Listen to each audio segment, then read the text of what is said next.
मित्रांनो, सप्रेम नमस्कार. आपण पाहतात सन्मान न्यूज 14. श्री समाधान देवरे यांच्या दिवाळी उपक्रमाने भाजपचे नाशिक शहराध्यक्ष सुनील केदार भारावले मुक्त कंठाने प्रशंसा.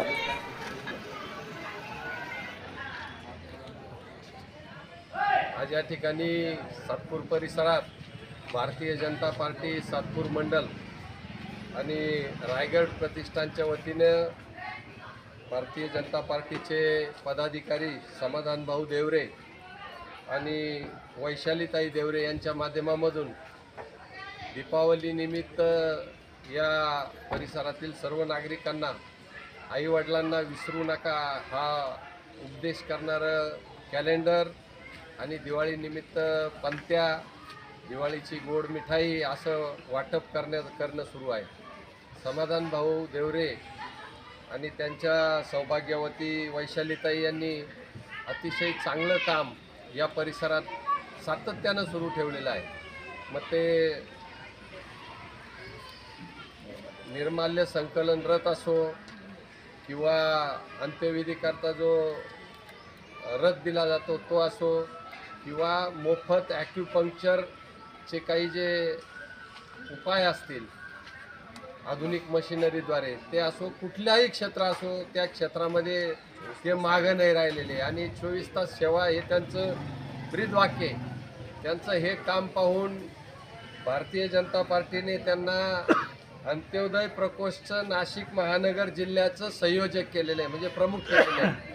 पंडित दीनदयाळ उपाध्याय यांना अपेक्षित अंत्योदय म्हणजे शेवटच्या घटकापर्यंतच्या व्यक्तीला कसा सुखी राहील या दृष्टीने प्रयत्न करणे हे पंडित दीनदयाळ उपाध्याय यांनी 51 साली लिहून ठेवलेलं होतं. आणि त्या दृष्टीने आज जे कामकाज चालू आहे नरेंद्र मोदी सरकारचं, त्याला अनुसरूनच समाधान भाऊ देवरे आणि वैशाली ताई देवरे हे काम करताय. खरोखर भाजपा अंत्योदय प्रकोष्ठचं त्यांना जे संयोजक केलं, जिल्ह्याचं प्रमुख केलं, त्याला सार्थ असं ते काम करताय. त्याबद्दल या दोघांना भारतीय जनता पार्टी नाशिक महानगर जिल्ह्याच्या वतीने शुभेच्छा देतो. परिसरातील सर्व नागरिकांना, बंधू भगिनींना दीपावलीच्या शुभेच्छा देतो. धन्यवाद. जय हिंद, जय महाराष्ट्र.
सन्मान न्यूज 14 साठी कार्यकारी संपादक राकेश पवार, विशेष प्रतिनिधी आकाश बकरे यांच्यासह मी रवींद्र एरंडे, सन्मान न्यूज 14, सातपूर, नाशिक।